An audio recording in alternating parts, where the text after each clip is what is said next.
Hello and good day, brothers and sisters. Today I find myself back out on the plains and back inside. Given the length of these talks as an amateur, it is helpful for me to be inside, but I do love getting outside into the nature. So maybe I'll get better at this, or maybe I can get these talks a little quicker, and then we can do some more outside. But to be fair, we are coming upon the winter season. It is very cold outside, very cold. We're getting ready for a snowstorm. We can feel it. It's windy out here. But otherwise, very beautiful day. Beautiful always.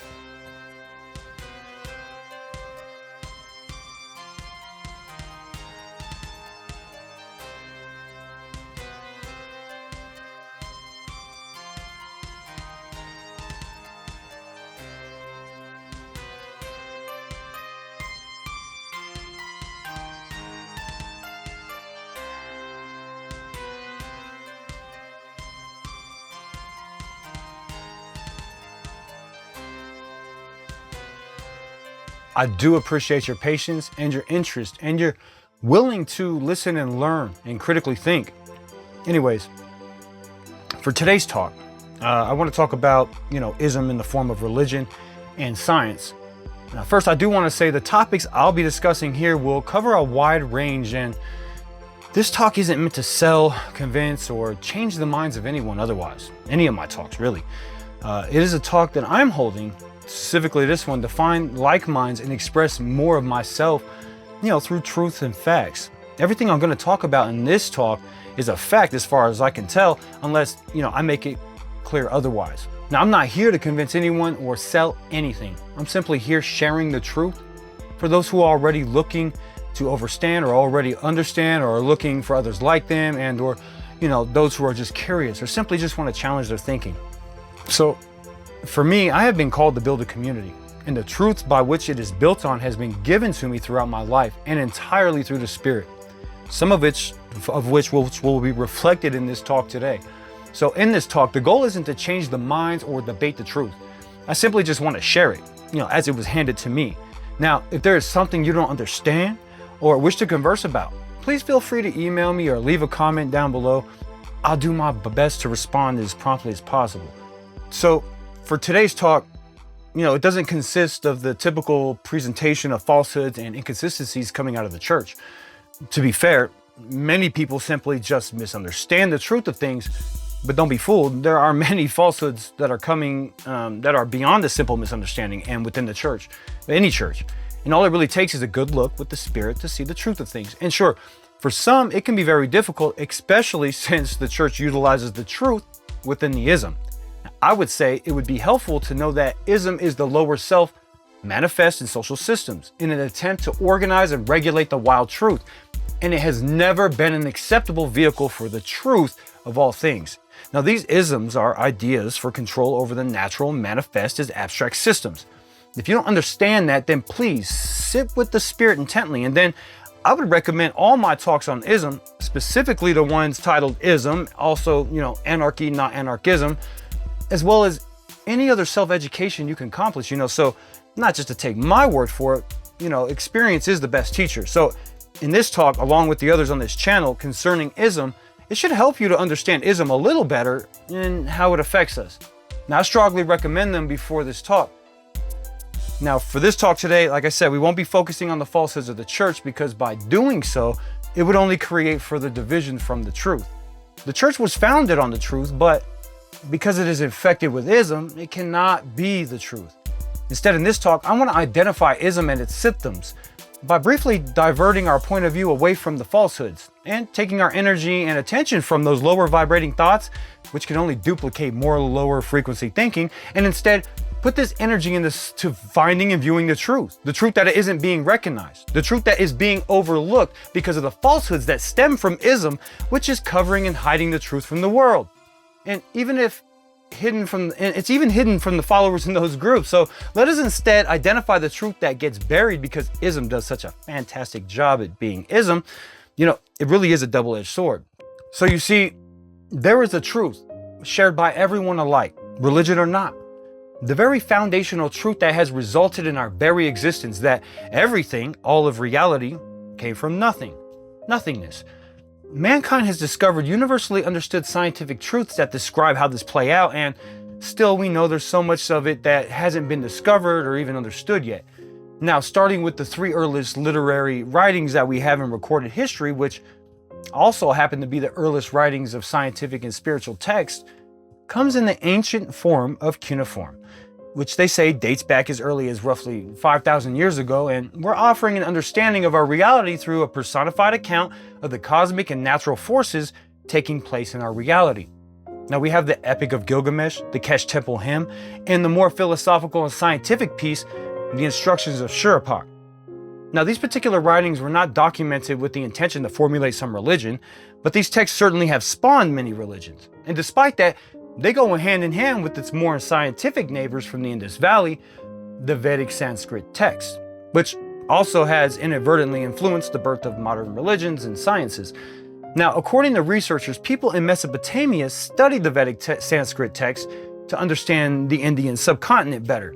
Now, this is because the Indus Valley designs and seals have been found in Mesopotamia. Numerous Indus Valley seals show a fighting scene between a tiger-like beast and a man with hooves, horns, and a tail, who has been linked to the Mesopotamian bull man, Enkidu, and also Nandi and Shiva in ancient India. These two ancient sources for cosmic truth have become intertwined. In fact, it has been suggested that the Sumerians who ruled Mesopotamia roughly 4000 to 2000 BCE have originally come from India. Personally, I like that sometimes these ancient texts can at times have a more scientific feel to it than much of the religious doctrine organized in the last couple thousand years. It helps to build a bridge from the illogical to the logical. It also allows our more modern times to connect with ancient times. It wasn't as different as people think. Now, over the 1,000 or 2 years, all these religions that popped up, they began retelling the same ancient stories, renewing them into these culturally tailored doctrines. In some cases, the modern doctrine is very, very identical to the originals, or, what's left of them. Because of the different cultures, the modern material is a little different, but still holding intact that all the main points that, meanwhile crossing the globe and time and cultures, right? So these religious stories of personified forces are not just fables and legends. Not when the ancient texts they are based off of also have spawned and cultivated all of the fields of science, which has resulted in the modern world and often led by religious or spiritual folks. Now, still, ism has taken hold, so you must be extremely careful for what you are consuming. Now, over time, the truth is discovered by different people having different types of experiences, and they describe different spiritual phenomena one way or the other. Now, couple that with the difference in culture and the access to vocabulary, general education, and the difference of an understanding of that. There's a lot of different testimonies out there about the spirit, and they sound very similar at times. Sometimes different, but mostly very similar. The same thing also happens in the field of science. The modern church is built on ancient truths, and that's why it is the largest vessel for these kind of folks. But not all God-loving spiritual people engage in religion. Some folks can see that the truth has been packed into a man-made ism, so that's why sometimes you hear people say that they are spiritual but not religious. Now, sometimes that can mean that they're not very awake, but usually it means they're quite conscious. So sadly, the ism propagates subordinates that will reject this truth, convincing them that this truth right here is blasphemy because they have not adopted ism, and that's ism's jobs. Teaching allegiance to the ism for its own self-preservation. Now, don't get me wrong though, the problem isn't founded in the members of these isms passing judgment or how they spread these abstracts. The problem in our current age is that all organized religions love the neatly organized, strictly regulated format to reflect perfection, and that's not natural. And so therefore it's not godly. Unfortunately, the church have lost their way over the ages due to ism and have forgotten this. So now the modern church is found desperately grasping on the old ways that they know had value. And because the church has fallen into ism, these misunderstood cultural traditions have been formulated into rules and are strictly enforced through trauma by utilizing fear that guarantees a specific product of faith, and then stunting your spiritual growth at a specific level of regulation under the rule of man. Now, the Spirit tells me there was a time when the church served man and did so honestly and properly. But those times are long lost from today. And hey, don't get me wrong, I am sure your church is very nice and the people who attend the services exhibiting an entity that is doing its best to do what it thinks is best. Now, I don't want to spend time here picking on the falsehoods here. I said I wouldn't. The truth should be known. And it's that the church was once an honest and trustworthy entity, and it has become an artifact of the past. And in time, it will be reborn again, but not as it's known now, and not until our once fall again from the golden age, from the Spirit. So, to be perfectly clear, these ancient texts gave birth to all modern religions and sciences. They may not be the originals, but they are the earliest documented of what we know about, and they give a far clearer understanding of the things of any other modern doctrines, as they should. Now, what we see is that every single story in every religion today is inspired or stems from the recordings of thousands of years ago, between the ancient Mesopotamians and the Indus Valley. It's retold again over and over in modern times. Now, it's not a big secret that major denominations have councils and have met to meet and add and remove and otherwise alter and, religious texts in the name of God. Cultures around the world have spawned religions tailored to their specific culture, and this is only acceptable because religion is ism, and ism is okay in our society. Ism is a primitive tool we really need to get away from. It's not the truth. It's man's attempt at regulating the truth. And that's why we have the need to retell it over and over again. Because ism is an abstract device of the ego. Ism can only produce something which is of the lower self and under the command of man-made abstracts, the unnatural, the ungodly. So we have egotistical forces within these cultures attempting to wrap up the truth in their cultural abstracts in order to appeal to the underdeveloped minds and spirits of the populace and or regulate those who become enlightened. We could speculate why, for good or bad reasons, but again, I'm not going to do that, not in this talk. Instead, we aim to focus on the truth that is being conveniently forgotten here because of those things. So, when you can see the objective truth between these isms, where they all came from and the endgame message, it should be very clear to you that all the religions and isms are the same. There is only one truth, one thing, one light, and it's being exhibited or shown through many, many lenses or many cultures. Let us talk about just a few of the obvious examples and arguments. And let's start with the story of creation. All cultures and religions now, they tell the same exact story, and while there may be some variations in the elements and delivery, like the epithets, the story is always the same story, scientifically supported through the same math that leads to the exact same outcome, 6 days of creation and usually 1 day of rest. Now, many, many times when I've explained this truth about creation, people will immediately point out monotheism and polytheism, usually explaining that all of science and religions and all cultural stories can't all be the same simply for that reason alone. Yet, when we look and read objectively and remove the ism and its useless labels, it seems like even with ism that preach polytheism, as far as I know, always teach that everything comes out of nothing, which technically is one thing in a manner of speaking, but regardless, from the void or nothing came about the one, the Most High, which is composed of or has divided itself into two and then three, which is where the poly comes from, the two or the three. And then the three, or the Holy Trinity, is where all of creation came from and is maintained. I'm not aware of any ism, mono or polytheism that preach anything different. So it seems to me that mono or polytheism is only dependent on where the focus or the consciousness of the practitioner begins. It's all the same story, no matter who you talk to. Now again, because some folks start their focus on the two or the three, it's considered poly, and then some begin their focus at the one and it's mono, and all the while literally describing the same events happening within the same entity in the same story. They're both literally the same. Both mono and polytheists agree that one is of the three. It's all about how groups rationalize their view of the one truth. So it all comes down to where their culture tells them to set their sights. For example, Hindus cannot agree if their text is mono or poly. This varies ism to ism that are based in the Sanskrit text. Now, all cultural stories of creation are great examples. Now, I strongly recommend reading many of them. I couldn't possibly list them all here, but read them. Man, it would be a very long video if we try to do that, but let's try and breeze over a few just so we can contrast a bit. Hopefully this will give, folks a wider view of the truth that I'm trying to present here, that I am presenting here. The creation story is present in every culture at every time. And sometimes it does miss a beat in the details from time to time, from culture to culture. Even though the details aren't exactly the same, when we step back and look objectively at the general picture, all the main points are intact. We can always see the same story and the same outcome, just told slightly skewed from culture to culture.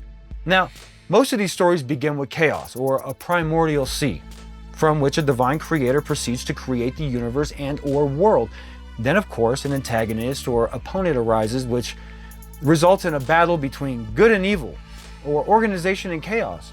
With the triumph of good and organization, the narrative advances to the creation of such elements such as the sky, the sea, the land, and then finally humans. Now, according to the ancient Sanskrit text, the cuneiform tablets, and now modern Judaism, Christians, the Jewish and Islamic faiths, or simply the Judeo-isms, and including all the ancient Egypts and the Hermetic texts, all of Hermeticism, and all of the secret societies that spawned from the church, which use Hermetics and alchemy, they all exhibit the truth that goes something like ex nihilo. The fact that God created the world out of nothing. Before time, there was the void. There was nothing.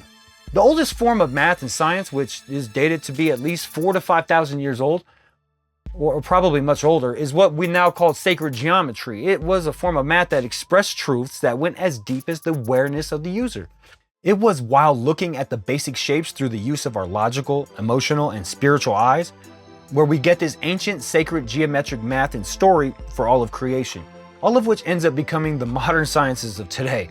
Now, just to be clear, the old and new math and spiritual texts, they're all telling the same story. Much like the popular Western Judeo, the story told by religions, sacred geometry and science also tells us that the universe was without form, it was void. And then consciousness or energy concentrated to a point, a single speck, a singularity within the void, everything and nothing all at once, exploded or expanded out to form all of creation. Because the Judeo religions or isms are popular in the Western world, let us peek at Genesis in the King James Bible for an example. Now, if you follow a different brand of ism, now consider your own belief systems and how they are slightly skewed from what is classically told by all cultures. In the beginning, God created the heavens and the earth. And the earth was without form or void, and darkness was upon the face of the deep. And the Spirit of God hovered or moved upon the face of the waters, depending on your translation. Then God said, "Let there be light," and there was light. God saw that the light was good, and he separated the light from the darkness. Now, two things to note here is that first, the spiritual texts are a reflection of the micro and the macro. The absolute truth is true above and below. So when we find the truth in text, we know it is true when it can be applied to the grand scale and the micro. And we can see this is also true in science today. So Genesis isn't just about the creation of our earth, it is the beginning of our whole universe and how the galaxies and her systems are formed. So then the second thing is movement.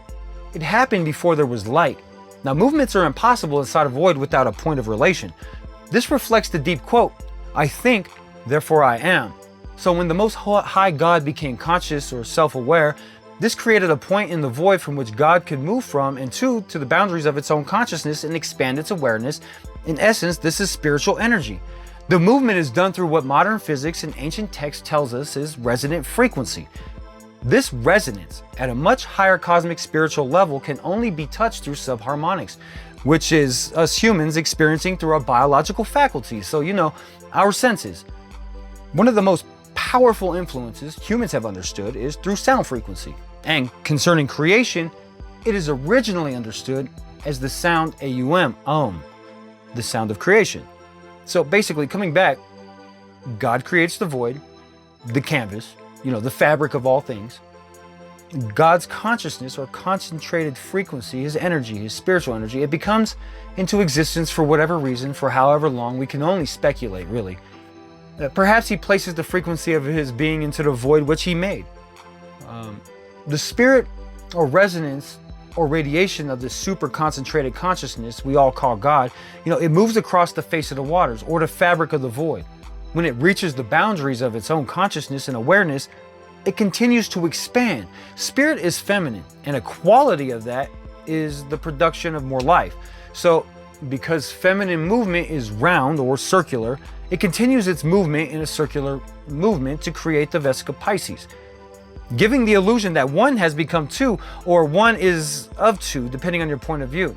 This is a symbol that is the geometric shape of an eye, and it represents the monad, or the all-seeing eye. Now think about the eye, which receives light. This esoteric symbol is the geometric image in which light is created. So the Most High of all expands its consciousness, and in order to expand its consciousness and awareness, there must be a contrast against our perceived reality. And so the spirit moves and expands into this illusion of a bipolar field, which is made giving contrast, giving God room to expand, and giving us the illusion that God has multiplied when creating two polar fields. Then after the second motion, God then begets the larger illusion of three. This has been referred to as the Holy Trinity, the Trimurti, the Trikerta, and others. This Trinity is the source and maintenance of all creation. The more strict monotheistic systems have figures that represent what could be argued as their Trinity, but these groups like the Sufis and the Muslims absolutely refuse the Trinity because they deny the illusion being made that there is more than one God. They only recognize the one, and hallelujah, because there is only one God, one thing happening. But I would say unfold it in an unlimited number of ways. Now, considering physics with a singularity that becomes active, creating two very powerful polar fields, we have a recipe for creation and the formation of the new third field pushed out from the two polar fields. This is the Big Bang taking place. Now, looking back at Genesis, God created nothingness or the void on the first day. God also created light on the first day, but this light was the literal light that is the frequency of consciousness. When you have a thought, it creates light, and it extends that frequency from your pineal gland. So considering this, the first day was about God being aware of his consciousness and the spirit of that being moved across the void to expand that consciousness. During that expansion, creating the Vesica Pisces, the separation of light is made, the polar fields. And so in sacred geometry, the first day of creation is represented by the point of, a point in the circle, which is God, the consciousness or spirit hovering over the void. Now, throughout the ages, this symbol has been the representation of God or gold, the sun, and other related micro and macro subjects. In mathematics, it's measured in reference to the sun, so it's not just a spiritual symbology. Now, thinking about the macro and the micro, the sun would be the offspring of the galaxies, which is the offspring of the universal singularity. So, believe it or not, it's a very scientific symbol, as well as an ancient esoteric symbol, all referencing the same line of energy. Now, anyway, to complete the first motion, or day, God, the unnameable, the Most High of all, created the light by expanding the polar fields. The second motion creates the foundation to the physical creation and its maintenance. We see this today in real time by the creation of the new blank in the universe, its destruction and reformation. At the micro and macro scales at that, everywhere with everything. This leads directly to the third motion. The third motion, I think, science is still figuring out. Otherwise, up front, we see the obvious creation of the earth and life on earth. On a macro scale, it seems that this is when the elements were separated according to their frequency. So gases with gases and the so-called solids with the solids and all the in-betweens. Then giving these new organizations a purpose. So all the bits at the atomic level were being observed and willed into a particular configuration, given the illusion that this thing is separate or different from that thing, making all the elements and things in the universe. Now, as wild as this all sounds, it's very strongly supported by the sensible and accepted science today, which we can get into here in a bit. Now, water is interesting as well, and though the esoteric has much to say about water within its fields of philosophy, less is known from a scientific perspective. And I will say, I can't quite prove it, but it is slowly starting to be seen that water has unlimited states. Water is symbolic of many cosmic forces and spiritual forces. And in its very physical and non-physical forms, they're unlimited. Water is unlimited. We can see water as the feminine form of prana. And what we understand as light as the masculine form of prana. So water carries emotions and light carries objective information. The third and fourth motions are all about the organizations of the cosmic forces, and they end up shaping our universe. And the process, as written in this, is a spiritually in-depth topic, which we just touched on a little bit here, but for the sake of time, we're going to move on. So now by the fourth day or motion, the spirit has moved halfway around the first circle, having moved a full 180 degrees from the first day or motion. So by the fourth day or movement, half of all creation was completed. After the sixth day or movement, a geometric pattern has been created, and it has been recognized worldwide as the seed of life.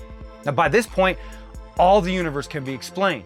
Now, from this design, the birth of science and spiritual enlightenment is well ingrained into our history and is objectively and factually documented as such. So now, the ancients, understanding this and continuing the pattern a second time, came up with a more complex, a more complete, three-dimensional shape that has been referred to as the egg of life. It is called the egg of life for obvious reasons. Ancients and modern science knows this shape represents the esoteric recipe for all life. It exhibits the structure of everything about all complex life, including all human characteristics. In fact, we can see it as the exact same shape of the human egg. The ancients, studying these patterns by the Spirit, would continue this with another round, a third rotation being 19 circles, revealing what's been called the flower of life. Now, the flower of life has been depicted in every culture we have in recorded history. Civilizations thousands of miles apart and thousands of years apart. And in every single instance, not only have they drawn the exact same thing, they have called it the exact same name, the flower of life. Now, we have to accept that there were unprovable links across cultures and time, or that every high conscious society of the past has found these same truths through the Spirit. Now, the flower of life is extended out using the same previous motions or patterns. And then we discover the fruit of life. Now, this has been a secret for a very, very long time. The fruit of life is considered to be a feminine shape because curved lines are considered feminine, which represents the formless energy. So now, once we add masculine energy, which is represented by the rigid line, the formless now takes shape, revealing a sacred symbol that has been called Metatron's cube. In the Judeo belief systems, or isms, Metatron is the highest angel that sits at God's throne, who is the one to maintain all of creation. This cube contains the blueprints to reality because it is where all the information of all creation is kept and maintained. Now, out of this cube, we get the Platonic solids. The Platonic shapes were studied in ancient times by the Egyptians, who passed the knowledge to the Greeks, and then Pythagoras, who would study them diligently, and is often credited with discovering these sacred shapes, or at least a few of them, leaving Theaetetus to discovering the remaining few. Now, later, Plato also studied them, which is where we finally get the name Platonic. Plato is quoted saying, "The god used it for arranging the constellations on the whole heaven." Now, there are 5 Platonic solids: the cube, the tetrahedron, the octahedron, the isosahedron, and the dodecahedron, representing earth, fire, air, water, and ether, prana, or spirit. All of which represents the energy that is the building blocks to the physical realm. Each of the Platonic solids are the basis for every element on the periodic table. This is seen in atoms and then molecules, all forms of crystals, even metal, especially when crystalline, and also snowflakes. Plus, all biological materials and the life it creates, for example, bacteria, and even non-physical forces like the shape of sound or even natural movements, such as large crowds of people naturally moving in vortices, which are geometrically based, and also including the orbits of planets in our own solar system. It's micro and macro, from the smallest atom to the most grandeur part of the universe. I mean, absolutely everything in existence, everything is born of this basic yet sacred geometry, discovered through spirit and evolved through the scientific method. Now, we can see this ancient math played out in ancient spiritual sciences. For example, it is the foundation of all alchemy, which evolved into modern sciences. Also, these shapes can be laid over the Judeo tree of life, and it tells an appropriate story, revealing cosmic secrets, including the creation of all things and the evolution of man from inception to mortal death. This is not an accident, and this knowledge led to all modern technology. And what I find to be crazy, most people are even clueless to any of these truths. Anyone who doesn't acknowledge this whole truth does not know the truth and cannot by logic deliver the truth. They can only preach a divided message of mono and poly, of good and bad, black and white, and that's not the truth. That's ism. And so we fight. Now, to me, it seems rather trivial information to divide and kill ourselves over, but people would be wise to wake up from this illusion, but for now, here we are fighting. The point of view is individual, and we shouldn't be taking that away from each other. But we should also understand what's happening here. Instead of pretending that these are 2 different truths, rather they are 2 different ways to acknowledge the one truth because of individuality, because we're all different, the way we see the truth. This mono-poly thinking and speaking, it's a divisive language placed on the psyche of people, hurting them like sheep. A focal point that is an abstract, an illusion meant to keep you from looking directly at the truth while keeping everyone divided. There's only one beginning unfolded in a multitude, perhaps an infinite number of ways, or you might say there is only one thing happening, one God unfolding in perhaps an infinite number of ways. Let me give a couple more examples of the hidden truth, like the culturally shared Great Flood motif. Science tells us that it happened 6,000 years ago in a magnetic excursion, now being officially called the China event. Actually, wait, excuse me, I got excited, I said that wrong. What I meant to say is that the magnetic excursion that took place 6,000 years ago, it was actually recognized in several regions of the world, and therefore it was called many things because science names these events after the region it was discovered or proven. Now we can see some of the science on screen from these different regions that all of these regions recognize the evidence in geology that not only the Great Flood happened, but many other cataclysmic events took place. Now, there have been recorded as coming in cycles. You know, this is the 6,000 year cycle. And the one that happened 6,000 years ago, it was the last magnetic excursion and pole shift that has been recognized, documented.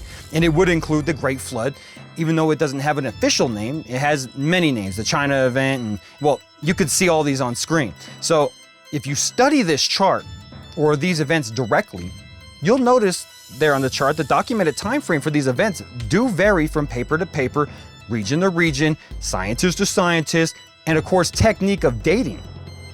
And while they can't agree on the exact timing that happened because they use different techniques, we do know that it did happen. And as a result of scientific research, we have a general window that they fit in. And that window will greatly narrow once one, begins to study deeper into that field of science and thoroughly.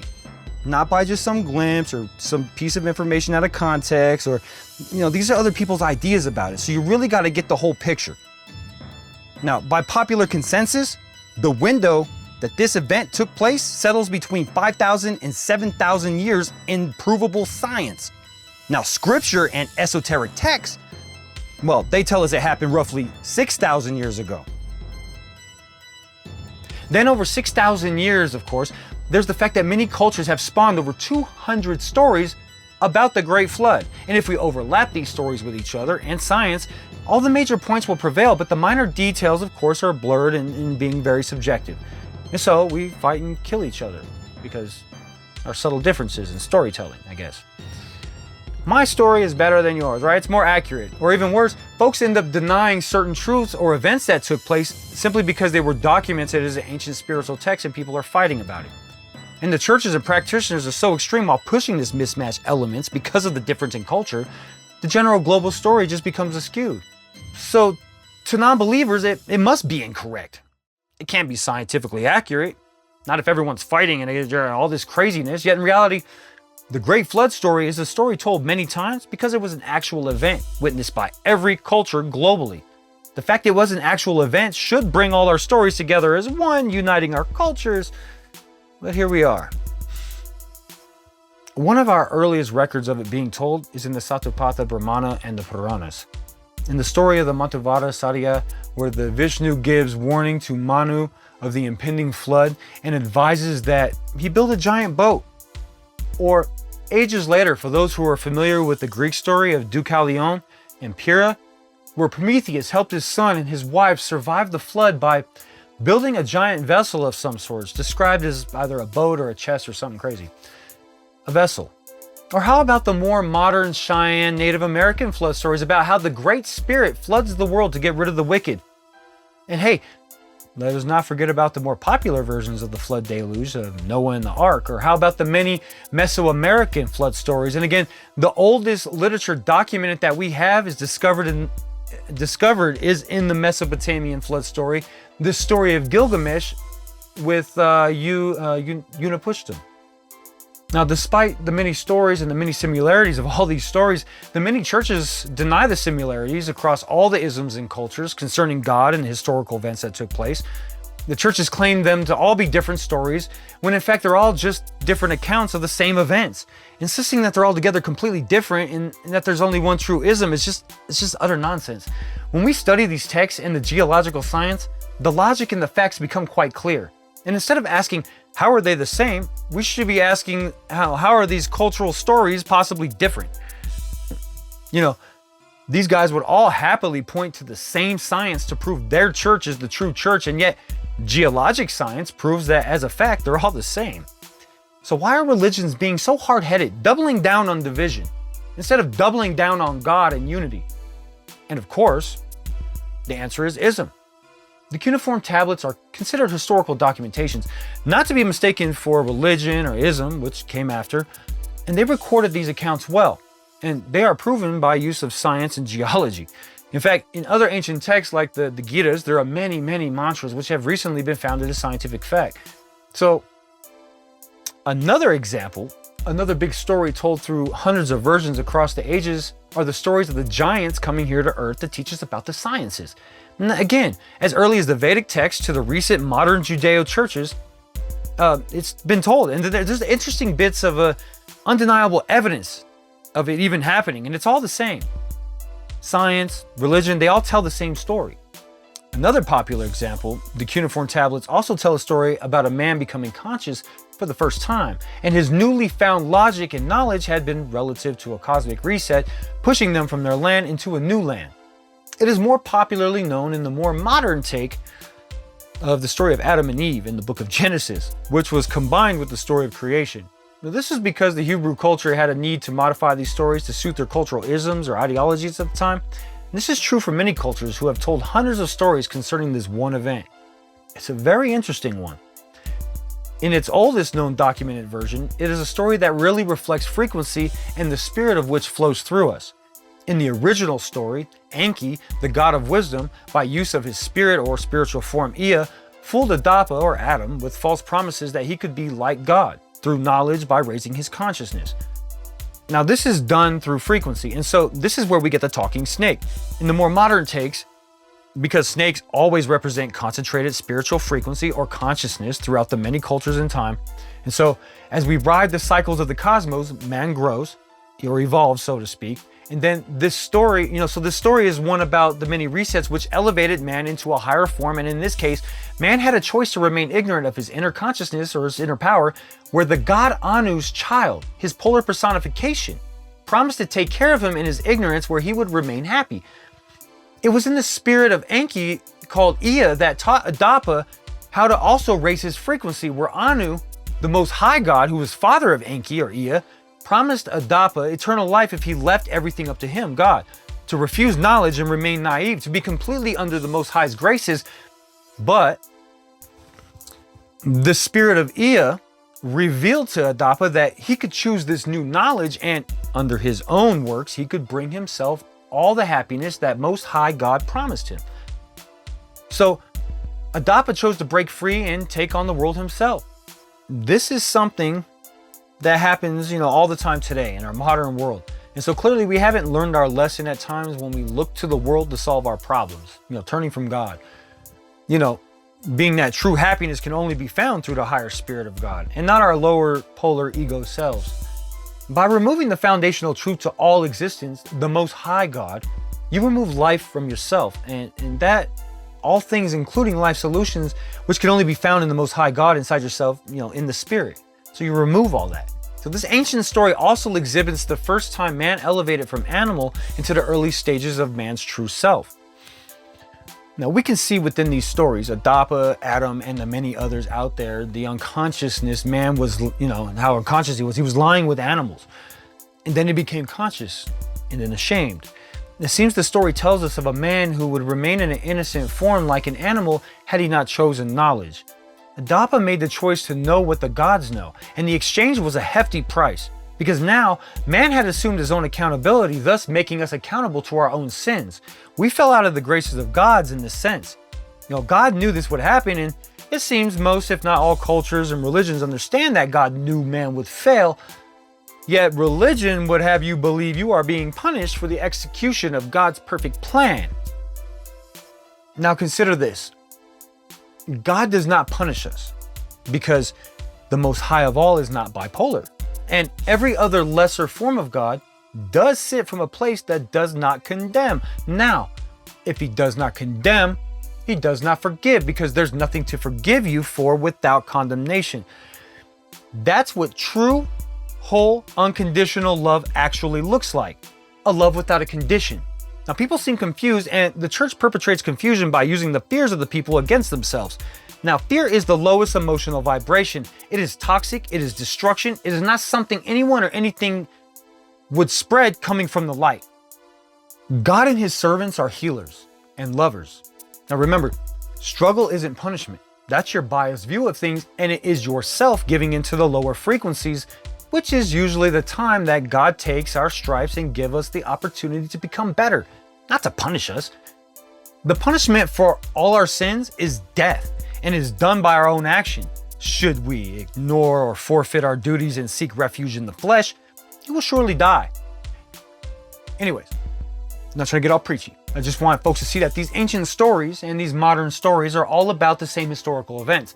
And when we remove the isms from them, we can have a better understanding of ourselves and therefore a stronger relationship with the one spirit, bringing us closer to God. The governments of today have a great deal of information on this particular event told through the story of Adam and Eve, and it's revealed in a particular declassified CIA document, which focuses on the story in a manner that recognizes the past and the coming resets. Now, less educated people are still arguing that these events even took place and the substance of the stories, but the people in power with money, they all know about it. And they've broken it all down with the scientific method, utilizing the facts they have acquired with their resources to rule the world and prepare for the next coming event, which we are going through now and of which I'm actually preparing a community for. So for thousands of years, it seems, secret societies were keeping these things a secret. But as we come into this new age, all things will come to light, just as it was written. The Spirit has shown me so much.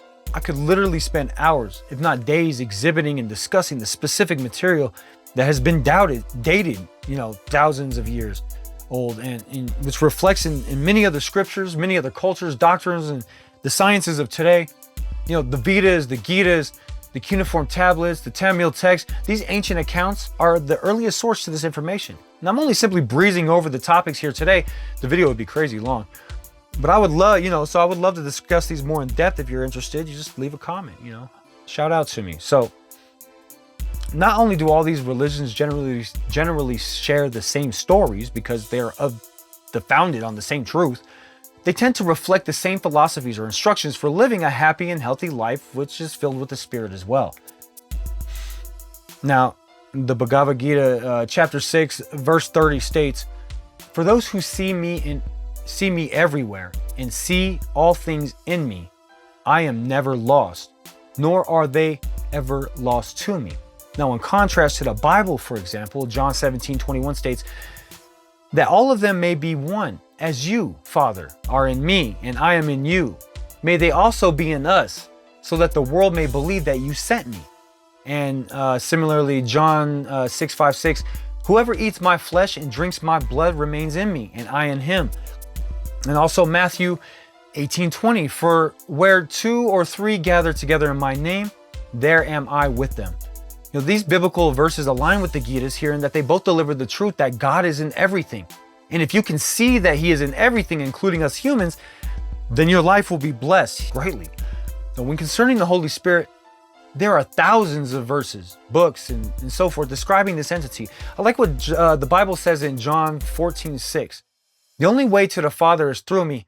I am the way, the truth, and the life," which is a far more simpler way of stating what the Shivishtvara, butchering it, the Upanishad states in the mantras 113 to 116, which is much longer, but it explains that the Spirit is in everything, including us. And we must kindle that fire to know our Atman, our Christ mind, our higher selves, the Spirit. We must know our higher selves in order to know the Creator of all things. Now, simply put, it says you cannot get to the Lord but through the Christ, the Atman. And then it proceeds to explain how to fill ourselves with the Spirit, and it's true. Once we remove the ism, once we look past the illusions of ism and look at the facts, we see that the Holy Spirit is being described across all cultures since the Gitas. And it's not new. Christianity did not present something new, except that as we come closer to time, as we move through the cycle and into the light, they have modernized an ancient message effectively that, giving the world the good news that everyone can access the Spirit if they're willing. Not just a select few anymore, not just the chosen, everyone. And that's good.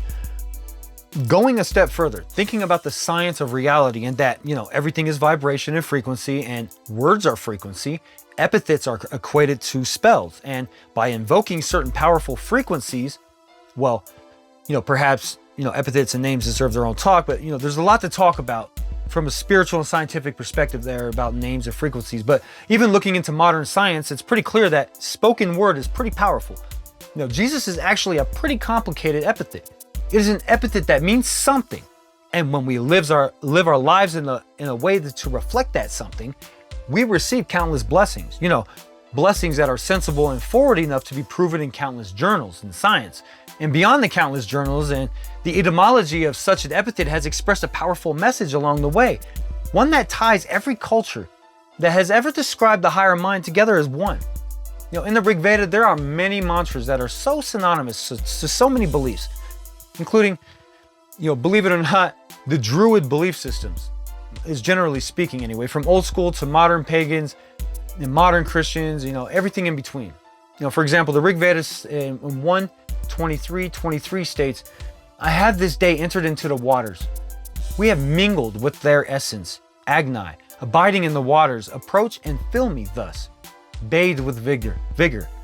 Now we have the Holy Spirit in this form called Agni, who is the living water, who we are also called to begin our day with, to be one with, the essence of the Spirit which fills us up." And looking to the Celtic and Druid entities, there are many, but particularly Belisama, or just like Agni, she was also associated with the sun, fire, crafts, and light.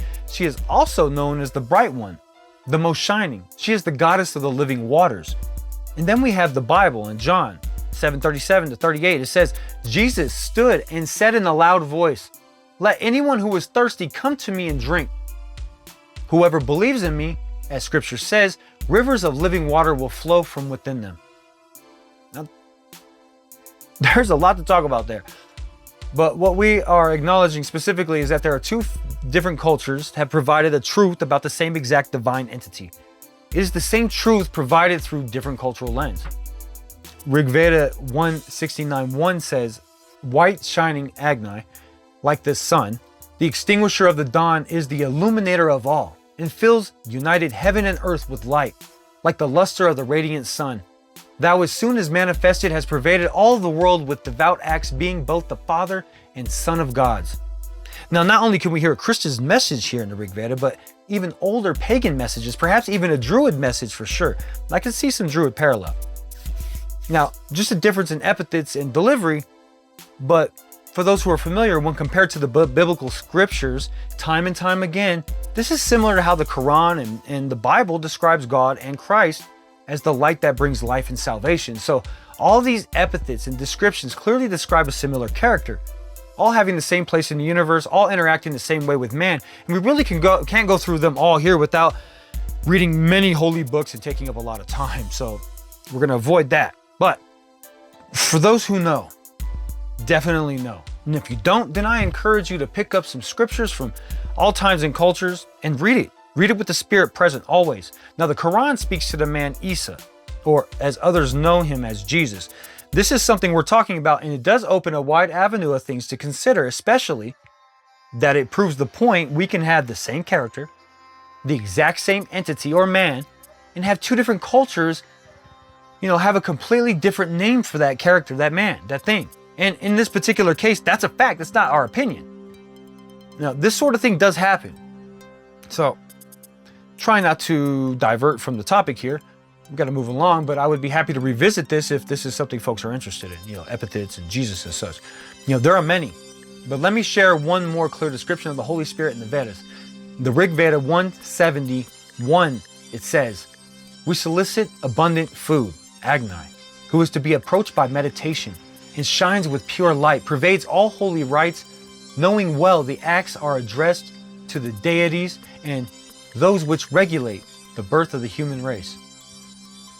Now, it is a deep one, but it's a very telling one of a lot of things, and depending on your level of consciousness of Scripture, the message you will receive may be different. Now, there's much to read in the Rig Veda, and if you do, you will find reference to the Holy Spirit as Agni, personification of fire, the messenger between the people and God, the Son of God, the head of priests, the vital spark, the element of life in every inanimate and animate object.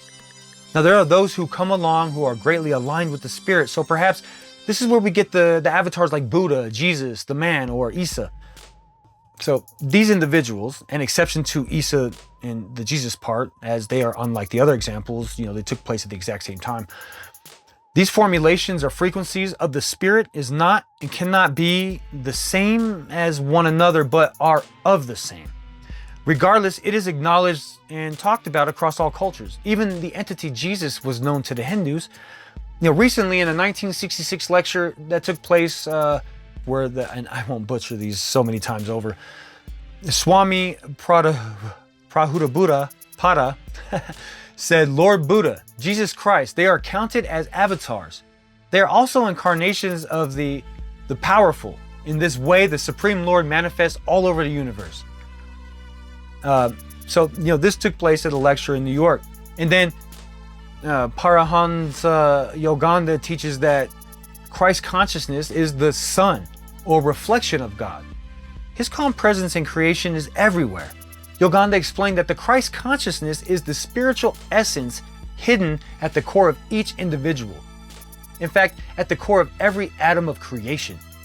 Now, in every culture and religion, the Holy Spirit, the higher self, the Christ or Christ mind, is always feeding the hungry, healing the sick, acting as a messenger between man and God, and teaching all that come to him who ask wholeheartedly.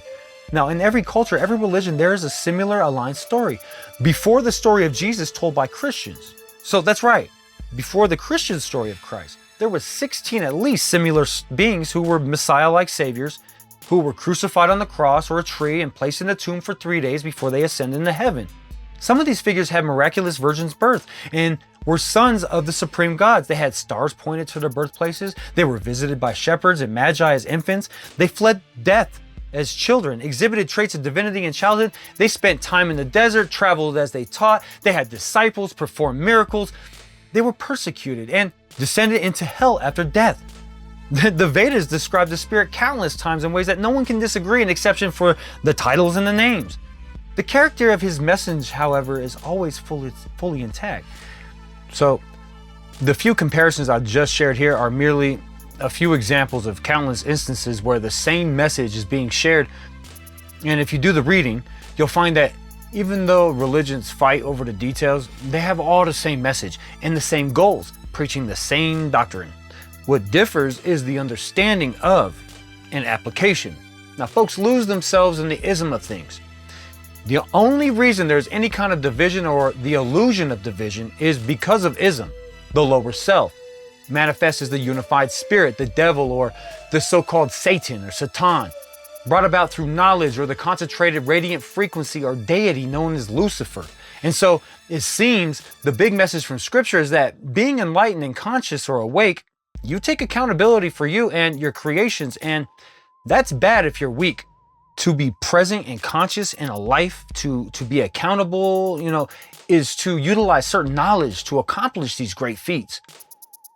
In this reality, with a life that functions in a bipolar world and of life and death, left and right, black and white, and so when we use these tools of knowledge in such a world, in such a realm, when we use them wrong, we kill ourselves. So religion, it often associates knowledge with evil, with Lucifer, the light bearer. And as we know, light is knowledge, so the knowledge bearer. And you should know the esoteric symbol for pure knowledge in the form of light frequency is the serpent. Even the motions made by the serpent in the water, it leaves ripples behind that represent undeniable laws of physics concerning frequencies of light and matter. Now, I have recognized messages crossing the boundaries of religion and culture. They exhibit the same truths over hundreds of times, easily, thousands. Being spiritually awake is necessary to see all this, it seems. Do the research. Another important variable that's often overlooked is translation. Translation is so important and rarely questioned. People never mind translations across time and cultures. Meanwhile, a misstep in translation or understanding could easily spawn new religions and new ideas about the one truth. This misleads people from the truth into ism because people rely on systems to translate for them. A controversial but excellent example, again, is the epithet Jesus Christ. The church teaches that Jesus was a man and that he was the Son of God. They hold extreme, strict beliefs and practices around this. In reality, what proper translation and understanding, Ionas is Tuthu, is the original Greek, and when we properly translate it, it means, a son of God, not Oes Tuthu, meaning the Son of God. This small truth, it changes everything, because the gospel of Jesus is the truth about everyone, and the ism does not like that, and so it creates a focal point by which to keep the attention on, an idol to worship. There's a lot to speak about concerning Jesus Christ, and that can't be done right here in this one talk. And if folks are interested, I would love to share what I found through the Spirit. And I would have to say, it's quite clear that examining world religion and ism around spirituality, that we have to accept that either the truth is so powerful that the boundaries of time and culture is irrelevant, and the truth precedes all things, and it's everywhere, and everything, in all these religions, all these cultures across the ages, coming to similar conclusions based on, the same education, different educations, different cultures. Or, that modern religions have all plagiarized these ancient texts that exhibit these truths, and why, and likely for power. So this divine spiritual truth, the one universal truth that everyone knows, it's so deeply rooted in a history forgotten by the average human, which would set us spiritually free. But the isms of our realm, the governments, our highest church leaders, stemming from all religions, they have not forgotten our history, and they keep it from us, I think. And when bits come from to the surface, they present and speak about it differently, or just outright punish the speaker. And so we lose all sight of the truth. And then our isms allow us to all fight, because, my God is better than your God, and your cultural way is wrong, and mine's right, and the one true God is only something native to my belief systems and community and not yours.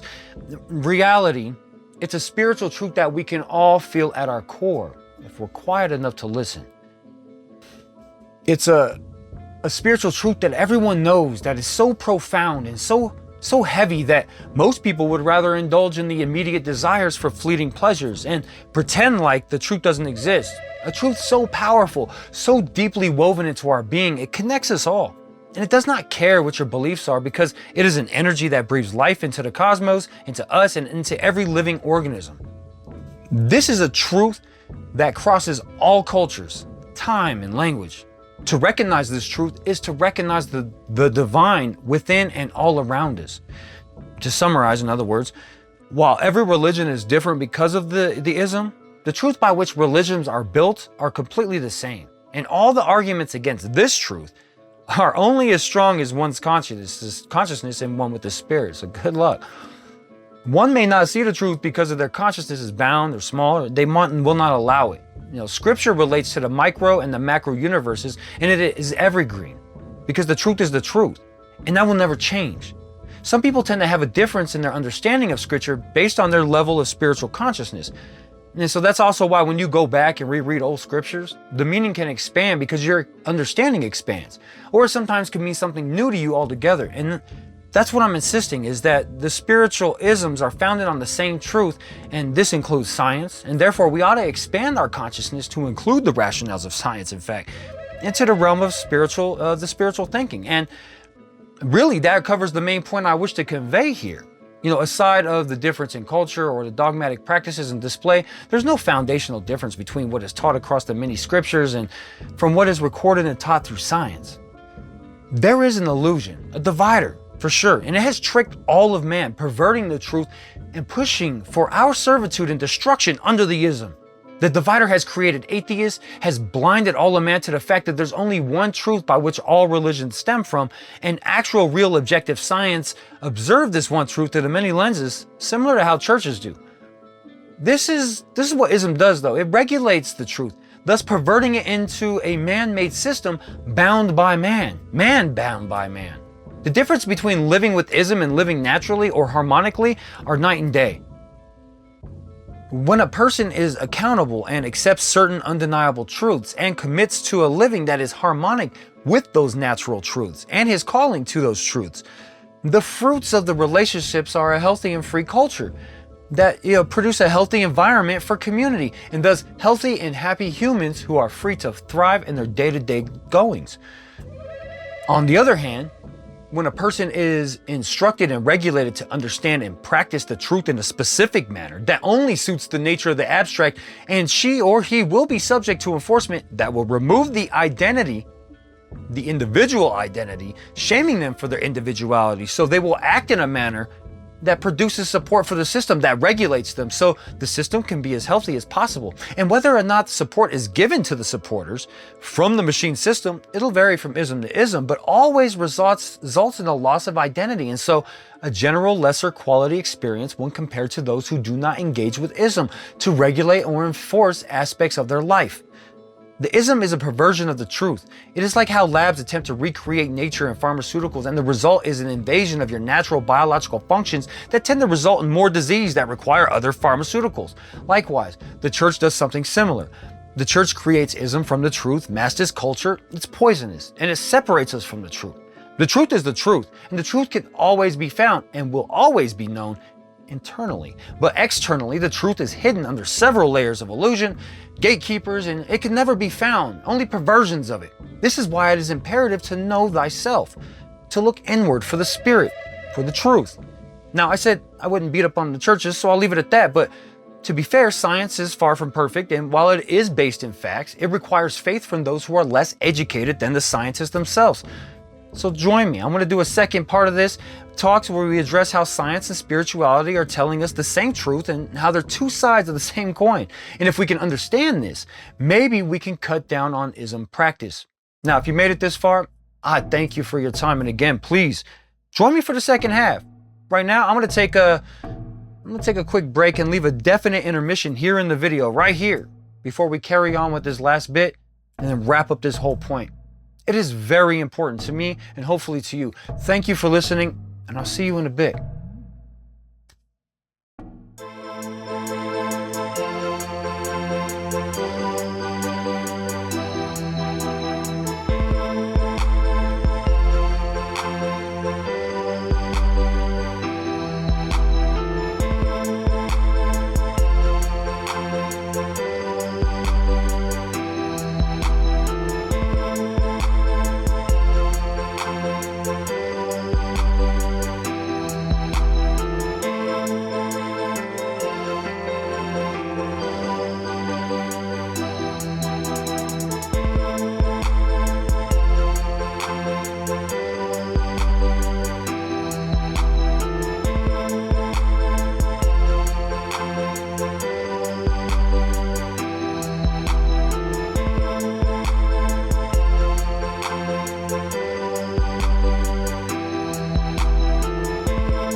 Hello and welcome back, brothers and sisters.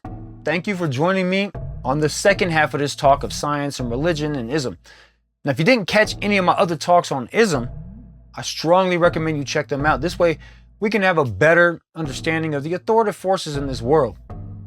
Now, again, I do want to mention, it's very important, the topics discussed here cover a wide range of topics, and this talk isn't meant to sell or convince or change the minds of anyone otherwise. Everything I talk about is a fact unless I've made it clear otherwise.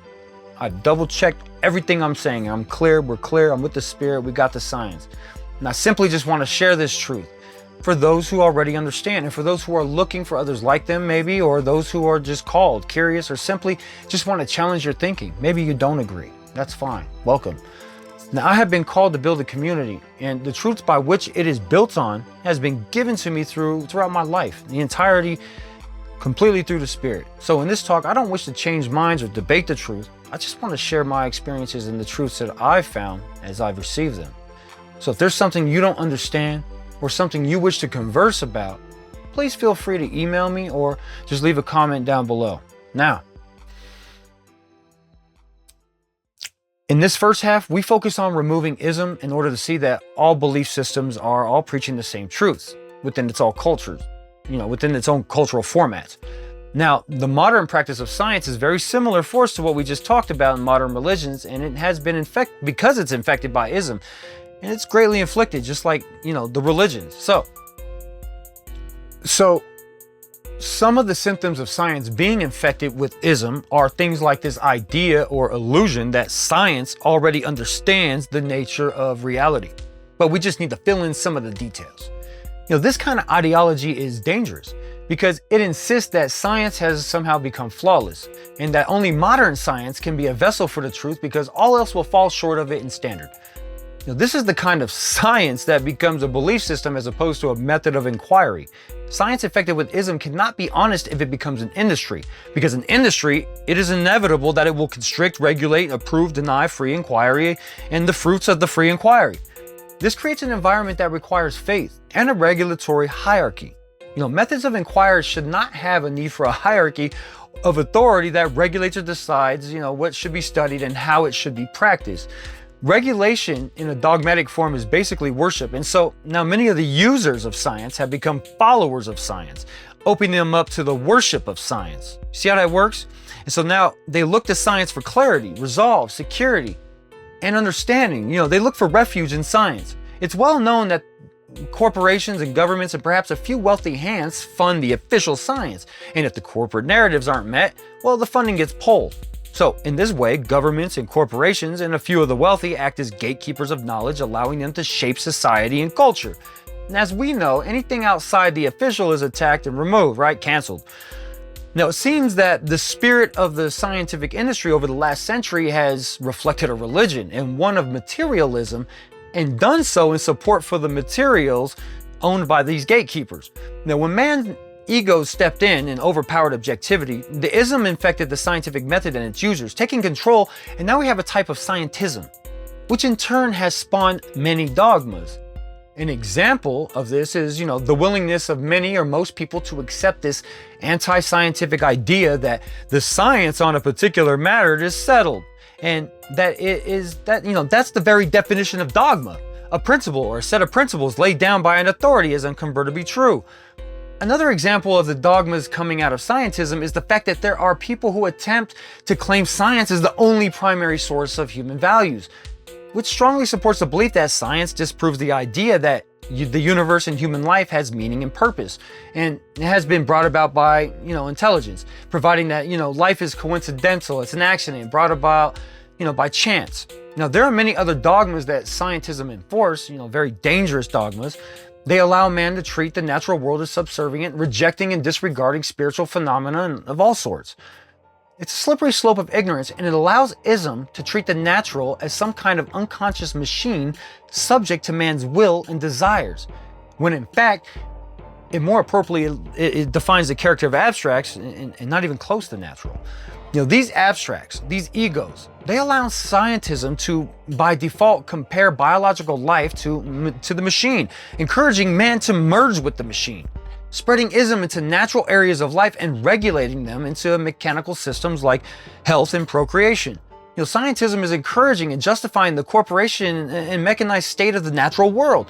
Now, I would talk about how this creates an identity crisis around the individuals in society as a whole, all the while removing the soul, thus diminishing the human spirit. But we beat up on religion and science enough here, so the scientism is no different than all those other churches and isms. It is egotistical. It is a false perceived authority. It is ism. Now, if we could remove ism and step back, we would see that both science and religion document the natural forces in the cosmos, here on Earth and in the humans and animals. So, to support these points, let's just take a few looks. Look how science and religion are in fact exhibiting the same truth, but through two different systems. Now, the field of science, as it is described, has become a bit messy and it has been institutionalized and infected with ism. On the other hand, the scientific method is a neatly organized method used to observe and project objective truth, to disseminate it to others in the rawest, purest possible form. It is an honest enough method. Unfortunately, the only people paying for scientists to explore science are abstracts who are only interested in abstract ideas, and including control over the natural. Abstracts that spread more abstracts through principles, doctrines, ideologies, dogmas, etc., etc. Because of this, it is easy for the science industry to be quite misleading and dishonest, especially with the help of the media. And so it takes a logical, motivated, willing mind who loves the truth in order to pick through the bad journals to find properly documented facts, using proper methods, and dismantling the propaganda to find the truth. This is a real problem in all of our industries, this infection of ism. It is more of a dangerous, deeper problem with science, though, because it is supposed to be purely objective, and now it's being controlled by ism, which is purely subjective. Now, this will require man to accept the illogical at some point, which will require man to put his faith and trust into other men that will undoubtedly lead man into, a fake tyrannical world. Here we are, right? These other men who may or may not have strong moral values and or the proper education to be able to deliver objective, motivated opinions and results and not take the payout or publish paid for results, that's a real problem. So now by knowing ism and how it operates, we can see how this ism is the main concern. When proper scientific method has been performed and recorded, it has a tendency to provide the same truths told by the Spirit that was documented on all the ancient texts, but modern science puts it in a more dry, raw format. It sounds different, using math in a different manner, other than how the spiritual crowds do. Most people always overlook this truth as a possibility, let alone a fact, because science and spirituality can't be founded in the same, right? Well, let us take a look at the science, the creation of our universe, for example, and let me say, first, man is always filling in the mysteries and discovering phenomena that challenges our thinking. We have a long way to go, but there is a general window by which all theories and facts will fit into, according to science. If we just zoom out our focus, a bit, and instead of trying to answer the most fine details, we could take a walk down a road where objective science and the spiritual are holding hands, providing a different view of the same general points. Now, if we start at the beginning of creation, and what I know and what is definitively provable are widely different. And talking about the historical universe is a holy topic, right? In that, it's full of holes, because science can prove some things, but most remains a theory. Many of these theories do have strong evidences, and some of them have terribly weak evidences. It is always imperative to acknowledge that the scientific method encourages the ever-correcting of its own fruits and is always learning and growing and asking questions. So, with all of that in mind, let us navigate around these holes. And I'm going to keep it as general and as objective as possible. Where all beliefs fit, science, religion, or otherwise. Where there is no ism, no illusions, the truth is clear, and it can look like this. You must eat to live, or you will starve to death. And you need to drink water, right? Or you will die from dehydration. And if you stop breathing, you suffocate. And the brain stops functioning. Now notice, these facts are undeniable truths. And there are truths behind these truths that make them truth. Now we could wrap these truths up with regulations, rules, and authority, creating a belief system for eating and creating an ism, perhaps, something like a diet or even the food pyramid, which we are told is, the healthiest diet to have, right? Clearly, there's a lot to talk about there, but the fundamental truth does not need man's rules for the truth to be the truth, for it to exist. So now let us try our best to apply this logic to the creation of the universe. First, we know that, our knowledge of creation, it lies in theory. So scientifically speaking, there are three theories. One being the steady state theory, and it has major issues. Many have disproven the important areas of that theory, so we're not going to really get into that because it's disproven. And I'm not really sure how this theory can still stand, but I guess for some it still does. The other two theories are the Big Bang and, what is basically an extension or evolution of the Big Bang theory called the eternal inflation theory. Now, we can blend them and essentially have the same explanation, the same truth. Otherwise, there's nothing else we really know or thought of that gives us an in-depth explanation of our creation in science. All the spiritual beliefs fall into these theories easily. In fact, it was a Jesuit Catholic priest who was also a Belgian physicist that authored the Big Bang theory and inspired the later extension, the eternal inflation theory, brought to us by Alan Guth and Andre Linde, both of whom also studied the ancient texts about God, spirit, the universe, etc., and were inspired by them in their works. And much like the spiritual side of things, everything began with one and split into two, and eventually three, which brings about all of creation. As it goes, the universe began with the singularity, or nothingness. Everything and nothing condensed down to a tiny point in the void.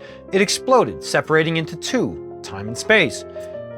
Then A concentrated force, which is expressed in the Fibonacci sequence, shapes the matter into all of creation. The entire universe and all of its contents and functions are here in the shape of what appears to be a vortex. Now we can see the expansion shaping the cone or the top half of the vortex shape of our universe. We can't see the other side from here, but while science can't provide a definitive why or how, it can provide that it did happen. And at the least, we know that what this side looks like, it's a fact. We know the math. It shows us that there's an energetic vortic torus made from the singularity at the center of our universe. It is just as we see with the galaxies and stars, planets, and even people.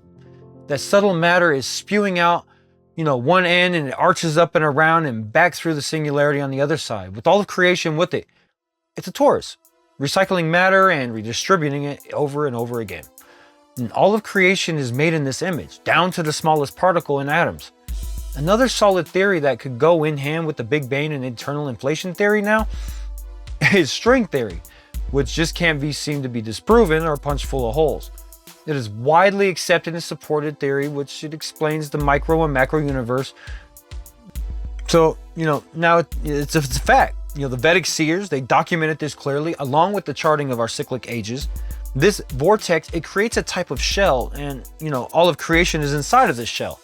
It has been referred to as the cosmic egg, by many, if not all, of the ancient cultures. It's usually pictured with an egg wrapped in a serpent. And science supports all of this ancient text and imagery through the various theories that we've been talking about, by scientifically documented facts, including satellite images. So it seems culture and religion have taken cold, hard, boring facts and personified them so we can understand science in the most simplistic, entertaining form. This is the simple truth. There is a trickery that would put a line in between science and the inquiry of the spiritual, or otherwise the natural. It takes us from experiencing or observing the natural to believing we need to control the natural. It's the difference between forcing the truth and discovering the truth. And I will tell you, you cannot force the truth, because what you end up with is a perversion. Now look inwardly and you will know what I'm saying to be true. This truth may or may not be popular in the mainstream. Regardless, it is heavily supported with spiritual texts and scientific texts otherwise. Metaphysicists get it. And so, concerning the vertical universe, there currently are no other explanations based on the facts. Even the ancient Vedic seers explained this process and gave the toric cycle a timeline, or what's called the cosmic clock. There are many cycles within the cosmic cycle. The Yuga cycle has been well described, discussed, and supported, perhaps proven. It shows that we are halfway through this cosmic cycle, and as it seems, we are reaching the top of the vortex, getting ready to make our way back down. Now, maybe that's why we can see our galaxy, is being slowed down, or maybe some say perhaps heading back the way we came. Really, that's the point of what I want to convey about science. Science and spirituality in its organic form are the same. It is the inquiry and the experience of God, in that science is the method by which we study and experience reality, which is to study and experience what we call God. And science and spirituality in their inorganic ism forms are also the same, in that placing either one into ism allows them to assert authority and apply regulations over the natural, thus the removal of the natural and the instatement of the machine, the ism, the beast systems. But still, I would like to elaborate on a few more points before I wrap this up. It's already long enough. So now, in the first part of this talk, I did speak about the first science, the first math, telling the story of creation through geometry, which appears to tell the same story told by cultures and religions across all times and recorded history. The exploration and science of the sacred geometric truth gave birth to the most important mathematical discoveries in all of human history. For example, it is documented that by studying creation through these sacred geometric shapes, the Pythagorean theorem was discovered and kept secret for centuries. And you could even be killed for knowing such mathematics and then talking about it openly in public. These discoveries led to all fields of science and then some of the most important advancements of all time. Many of them, if not all of them, have been discovered while in the pursuit of the Spirit or God.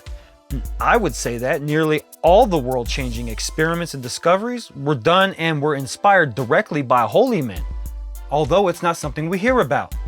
This world is a very spiritual world, believe it or not, and many And of the many spiritual discoveries, an interesting one being the discovery of radio waves done by Heinrich Hertz. Hertz, who was inspired to study spiritual or natural phenomena in our environment and to provide evidences to these unexplainable phenomena, inadvertently led to the discovery of radio waves. And then later, a Dr. Monroe, who was inspired by the spirit to search for the spirit, which led to the discovery of binaural beats through the use of radio waves, expanding radio wave science and the science of human consciousness. And as he told it, ended up mapping out the astral realm as well. Of course, the mainstream took these facts and repackaged them, and now we are using what would otherwise be called magical or demonic technology to power and encourage most of our modern world.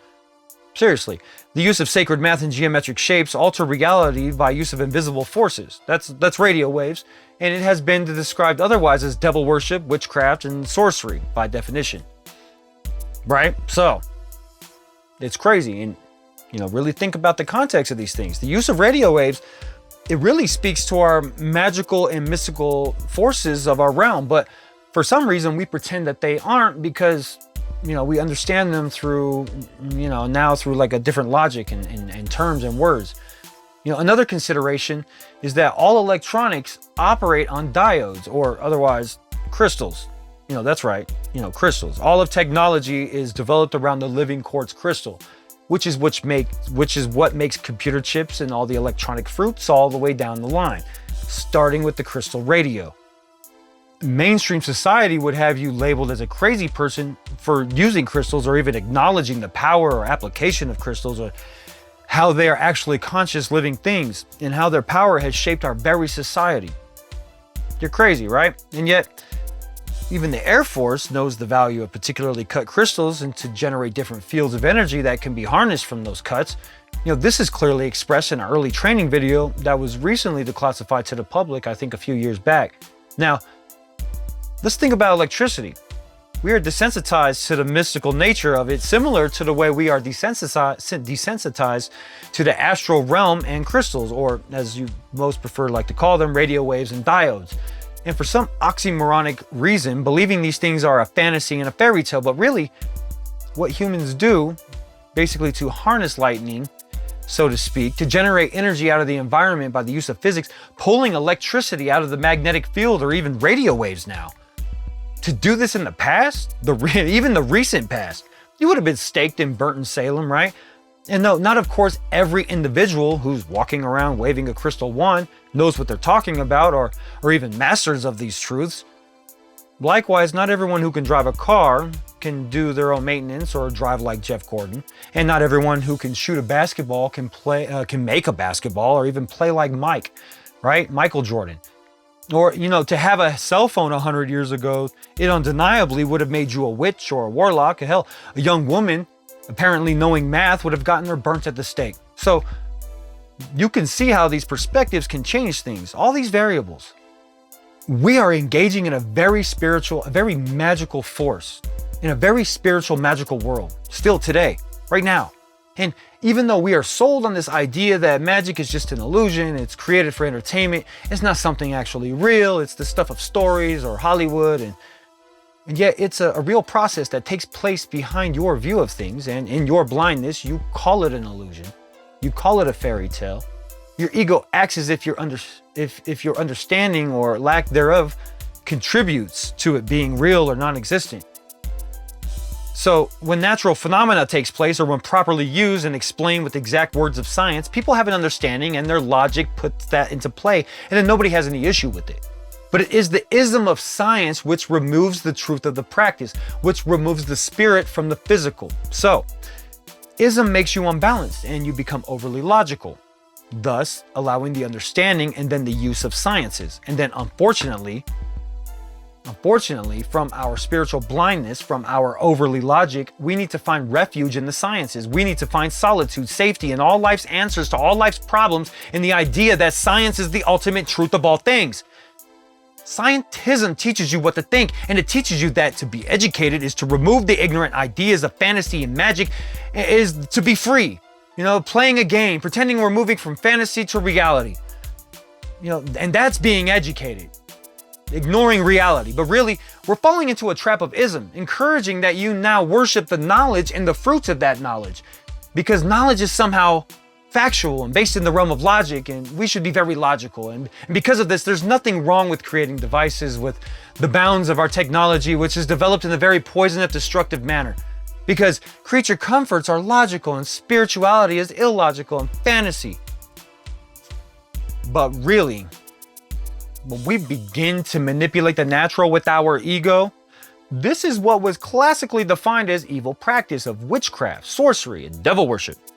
But since we've removed those ideas with an overly logical thinking and we've acquired from being an advanced society, we just call it technology now and it's intelligence. So then, this leads to the demonizing of the natural, specifically actual practice of the natural. So now, they name all the natural practice with natural energies, even if you do it in the name of God, as witchcraft and sorcery. Whatever, demon, etc., etc. So clearly now with this backwards thinking, this allows the everyday use of actual witchcraft, changing it to just another day at the office. And so some say, it's not God, it's science. But really, that's the scientism. Because real inquiry, real science in a spiritual world as it seems, is the study of God. And be mindful, science should never tell you how to think. It should only present the facts. That's the ism teaching you what to think, the lower self. It's a fact that anytime we remove God and then manipulate the natural forces in the name of our egos for our pleasures, that's actual witchcraft, Satanism, and all that stuff. But scientism has got everyone believing that that's fantasy because science is logic and logic says that's not real. So just like the crystal power isn't real or the astral realm isn't real, which we discussed, it is well documented in history and in science, it was discovered by Robert Monroe and all this. But with science using math, the story is always the same. With culture and religion, there are some variations in the elements of delivery, but it's always the same stories discovered through science and math. And the same truth revealed from both the spiritual and the scientific communities is that there's only one thing happening, or one God unfolding in perhaps an infinite number of ways. Unfortunately, there has been a few to take the time to lay out the science of God. I like Walter Russell. Walter Russell is one of the few, and he did a fantastic job with his writings in the Secret of Light. When we understand that what we call reality is an illusion of sorts, made of the still waters, which moves when filled with the light, like a lens which projects various resonant frequencies, creating an illusion of separation between all of creation. The Creator Spirit is the light. Everything that exists is a projection of the light through the fabric of space-time. Everything is the same. There's nothing fundamentally different between all matter in the universe, an exception to how the atoms decide to organize the form that it presents in its observable vibration. Because at the foundation of everything, the same substances and energies are present, just organized a little bit differently. In fact, it's all the same field. The illusion is that there's a separation of things. Meanwhile, quantum entanglement provides how everything is connected and would support the things we've talked about here. The math is legitimate, and while it requires no preacher, the preacher tells a similar story. Now, both scientists and preacher telling the same truth in their own ways are widely accepted and supported by evidence, and both fields being supported by both fields.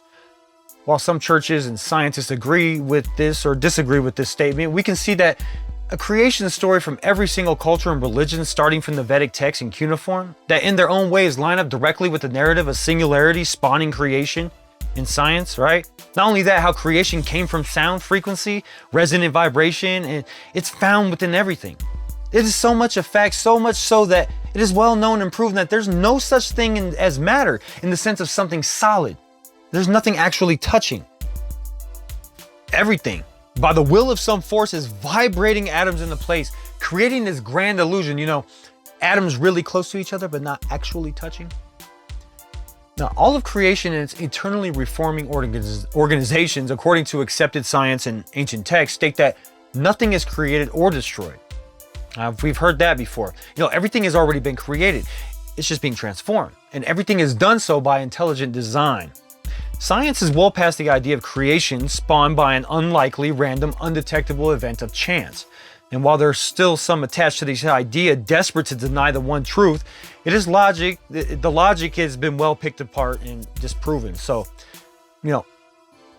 Every culture understands that this subtle radiation, this high vibrational sound frequency, is the divine spirit in motion. This is why those who study yoga chant AUM or Om, because it is the lower harmonic frequency of the raw, unmanipulated frequencies that all of creation came from. The Purana and the Upanishads are famous for sharing Om, but now consider that even the newer Judeo-isms, they say things like, in the beginning was the Word, and the Word was with God, and the Word was God, and He was with God in the beginning. Through Him all things were made. Without Him nothing was made that has been made. In Him was the life, and that life was the light of all mankind. The light shines in the darkness, and the darkness has not overcome it. And of course, the Word became flesh and made His dwelling among us. We have seen His glory, the glory of the one and only Son who came from the Father, full of grace and truth. Now, I like this one in particular because when we understand that the Word is the resonance that spawned all of creation, it's really expressed that God is inside of us all, because God's spirit is our soul. And we would be wise to make our spirit in His image, as it's always been done.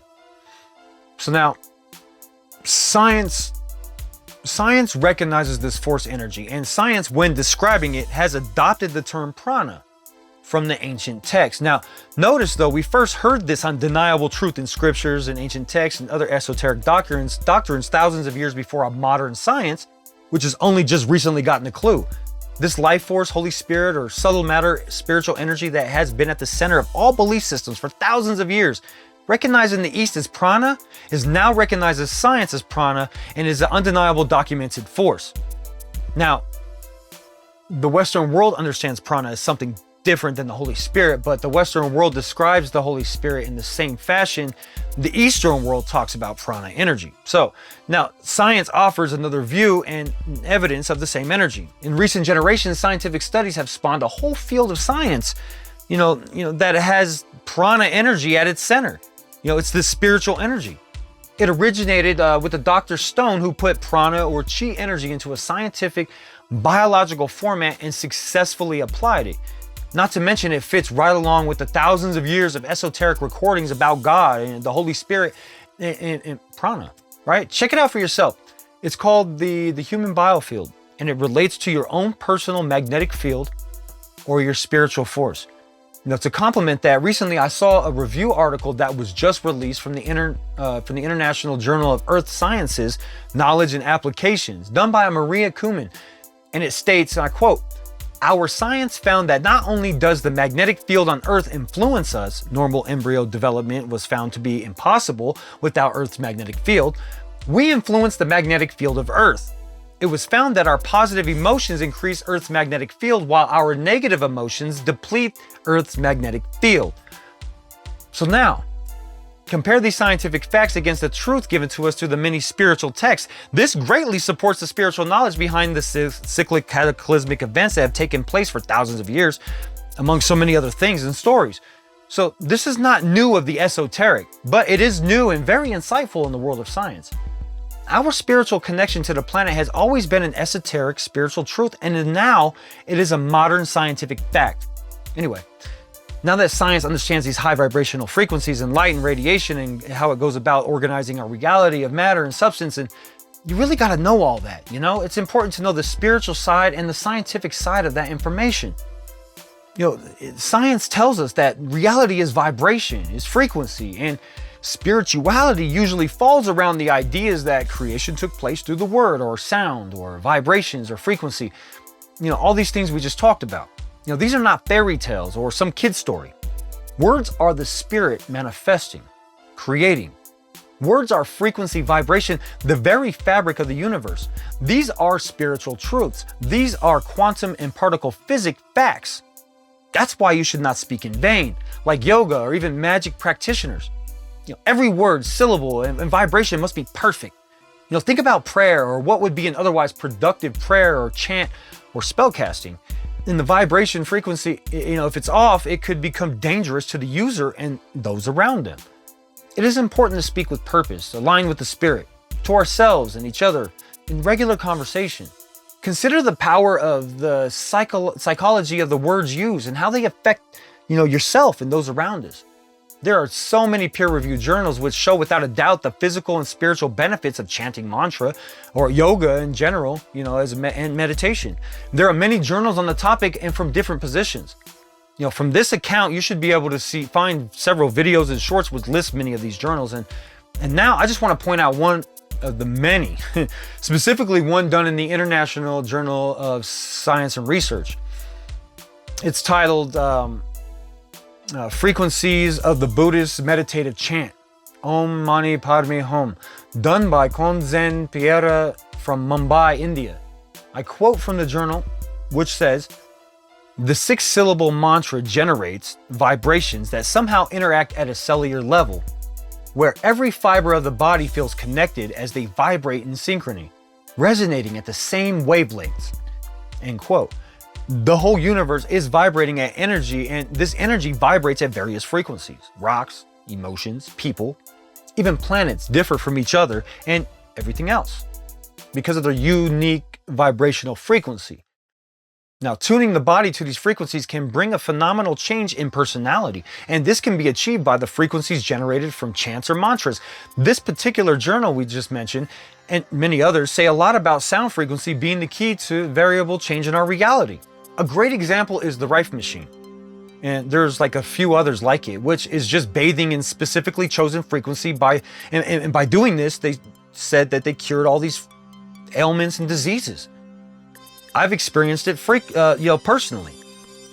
More recently, the science addresses the resonant frequencies of fabric and how patients can avoid disease or recover from it much faster by dressing themselves or lying in high resonant frequency or pure woven fabrics, specifically pure linen, which in ancient times often consisted of hemp and flax and ore. Likewise, while some encourage health and some fabrics are poisonous, even with purely woven fabrics. So the lower the resonance of the fabric, the more harmful it is.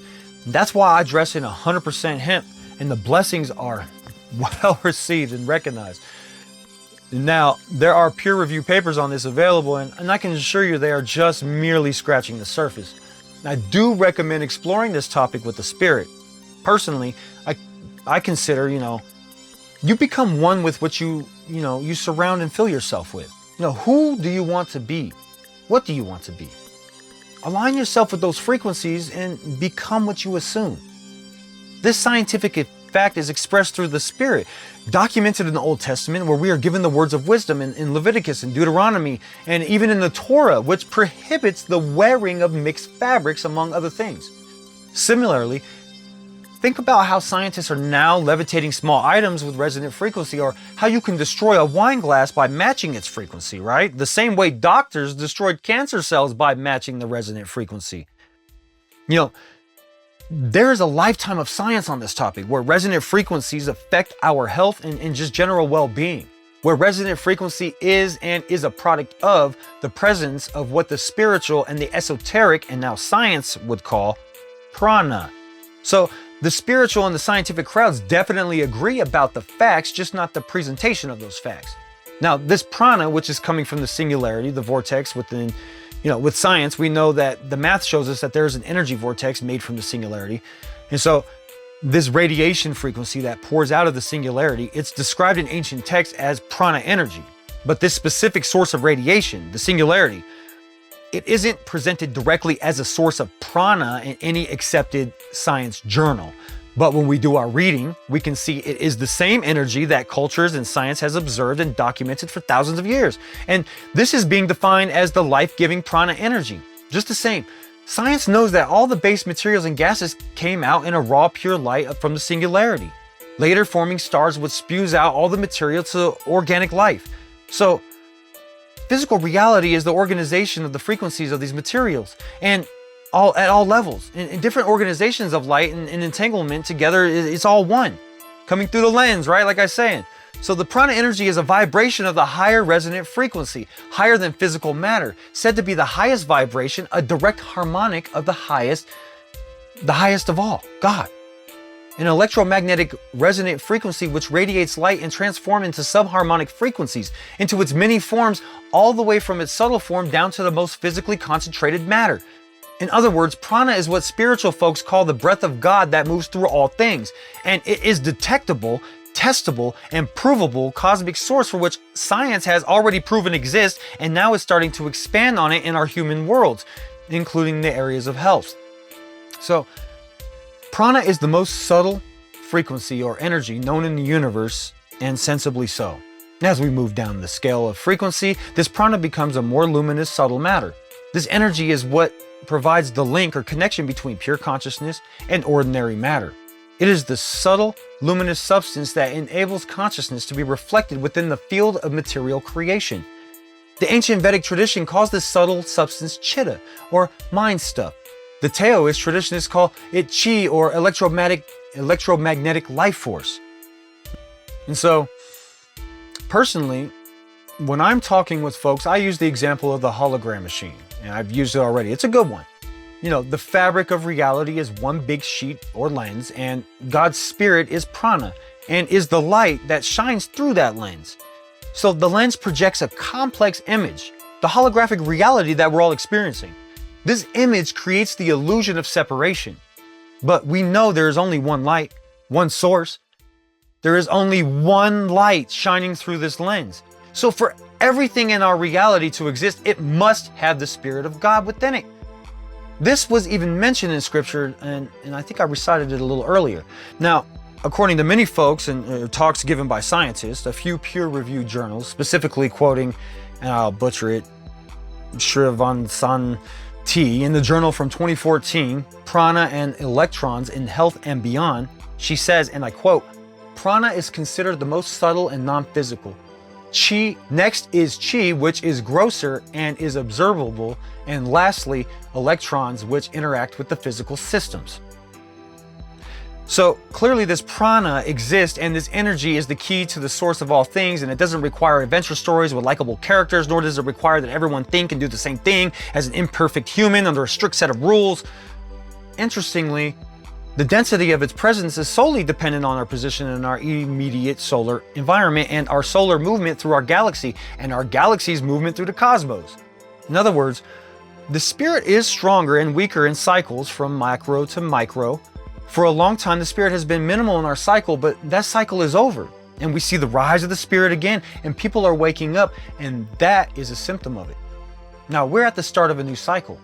The dawn of a new age as we move into the path of this one light, which sits shining at the center of all creation.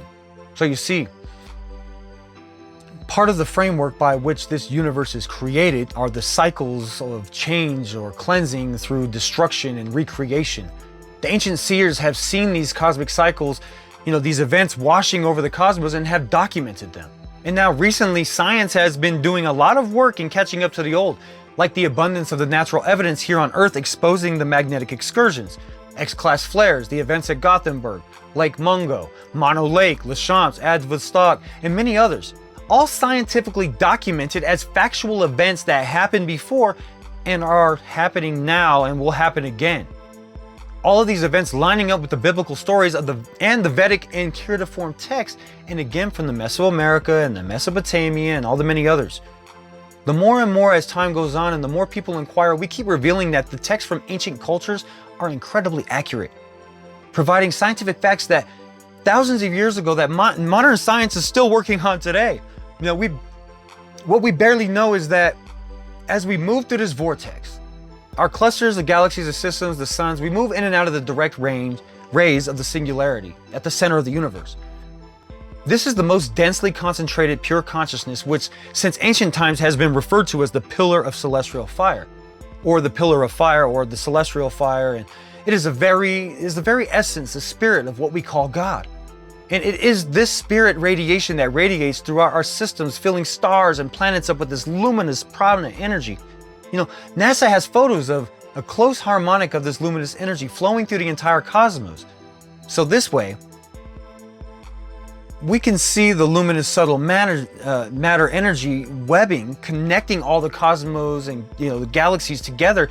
And currently, relative to our position, this flow of energy, it comes here from the direction of the Pleiades. So now, the higher the density of the energy from the throne singularity, the more profound and stronger the connection is, that we have to the energy, the spirit, our creator.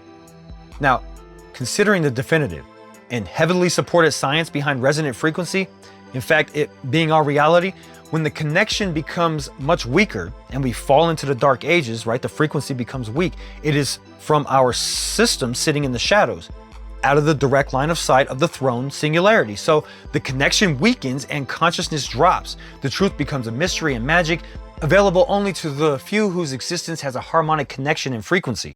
A fun fact, when specifically talking about recent historical dark ages where the plague killed millions, it was all triggered, all directly related to our sun, and during a peak solar cycle where we can connect every major outbreak of plague or sickness falling at the same time as a cyclic solar event.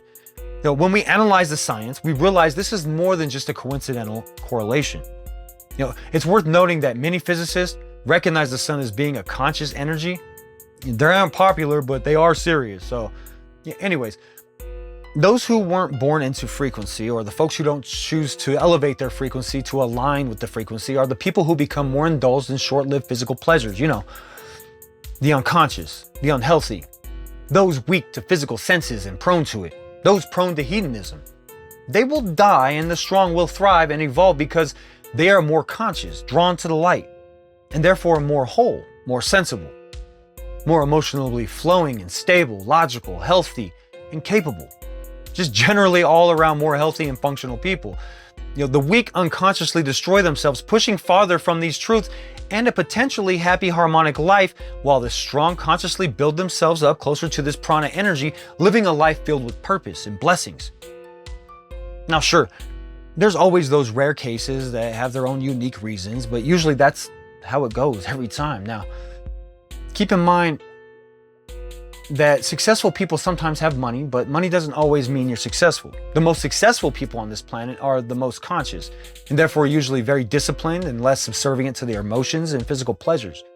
Now, this is also why the less successful, the poor, the uneducated are often compared to animals. And indeed, they tend to act less civil and less disciplined, more destructive, more reckless. When people become more educated, they become more conscious and vice versa. So think about all of that.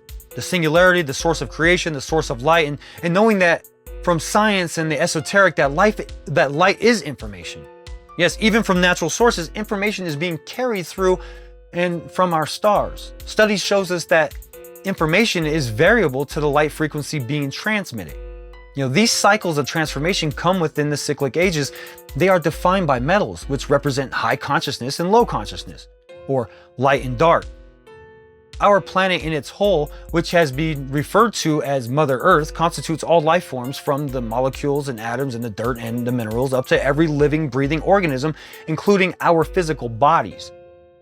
The sum of this life energy constitutes one whole consciousness. The consciousness of this planet is affected by these cyclic transformations, along with the rise and fall of consciousness into and out of the darkness, into and out of the light. So as it is, the universal consciousness is lifted to a spiritual high during the ages of light and into a spiritual ignorance during the ages of dark because of the direct correlation to the amount of what's been called subtle matter energy, or prana, present in the earth. So coming out of this so-called golden age where we are most bathed in the glorious light from the throne singularity, fully conscious and awake, bringing about 1,000 years of peace and clarity, we begin to descend the scales of the ages, and we slowly slide into darkness as the masses become more ignorant, leaving very few remaining with the consciousness and the truth. In these times, we must be committed to it every day to stay aligned with the light. We must raise our resonant frequency so we can be as close to this pure consciousness as possible in order to survive what's happening and what's coming. Yoga has taught us, and science has proven, that the 3 types of yogas raises our frequency and thus our electromagnetic field, or our EMF, which is generated from our heart, or the anahata, the heart chakra. Science confirms this. And currently, it is especially important to raise your own personal EMF right now while the planet is losing its EMF strength. At the time, the sun cycle is actively bombarding us with record-breaking solar storms, anomalies, and phenomena, and all its strength. So, science is an effective tool, a logical means. Unfortunately, science doesn't make all of the connections directly in one journal. We have to, I've been breezing over a lot of stuff here, like a lot. That's why I've been kind of speaking fast. I apologize. Yet, in hundreds, if not then thousands of journals, we can see this very clear truth of what I'm saying. And you better believe the governments are aware. Besides the declassified CIA documents just recently in 2015, as well as it was well written, and in my opinion somewhat flawed, a write-up about the past cycles done by the Air Force Academy, and it was declassified. They have identified over 100 cyclic resets on this planet and evidence of hundreds of more to come. It's crazy. And it's all documented in the geological sciences, no matter where you look. But many have told a story of a resetting of the planet and of a Christ consciousness coming back to man in cycles. And in the most modern take, the Christians have told the story that this energy will come to us, to Earth, riding a cloud. And it would seem that there is an energetic burst, pulsating from the center of our galaxy, which is sending a wave, riding a dust cloud, which is said to impact the sun and trigger the next micronova event in the magnetic excursion, triggering another reset scenario like the flood. In fact, this is why Betelgeuse is of such great interest, because of what's going to happen. It will happen there first.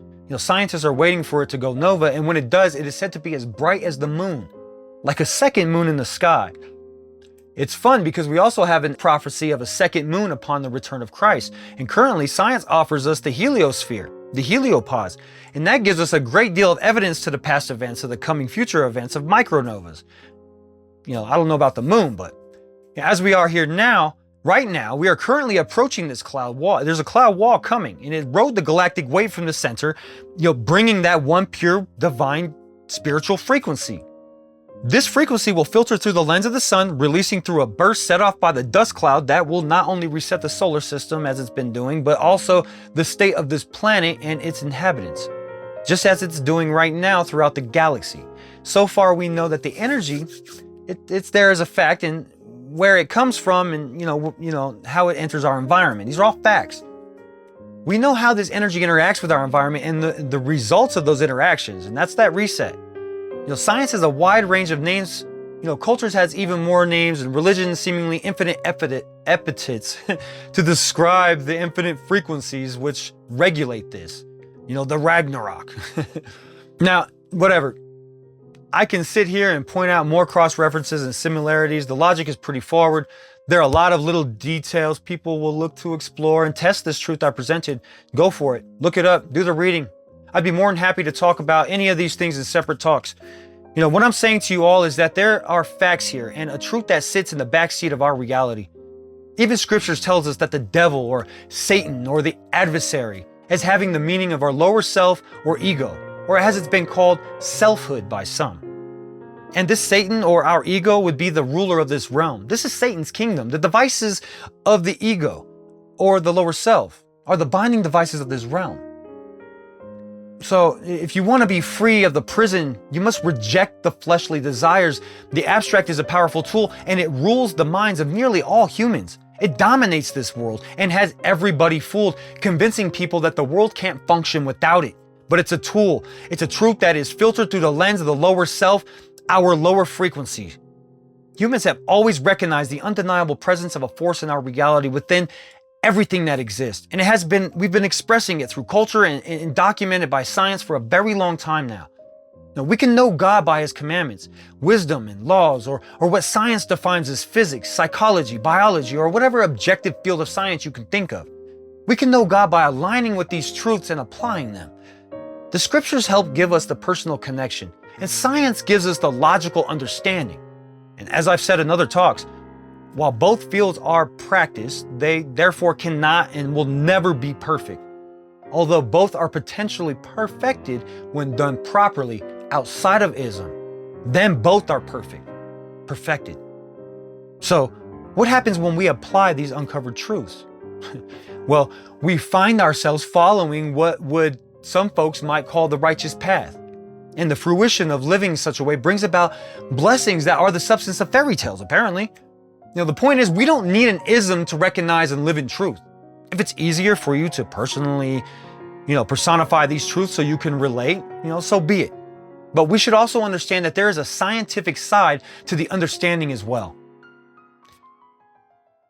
Thank you for joining me in these talks. Again, we've breezed over several topics, where any of one of them could take hours or even days, if not years, to discuss. And I hope that these talks hopefully offer a clear understanding of who I am and what I'm doing, And more importantly, I hope these talks can open up critical thinking and perhaps even open up avenues to answers or, you may or may not be searching for it. Join me next time, please, where I discuss the community and how all this information we've been talking up to this point comes together. How ISM is a poison and how we can live without it. Stay conscious. Stay blessed. God bless.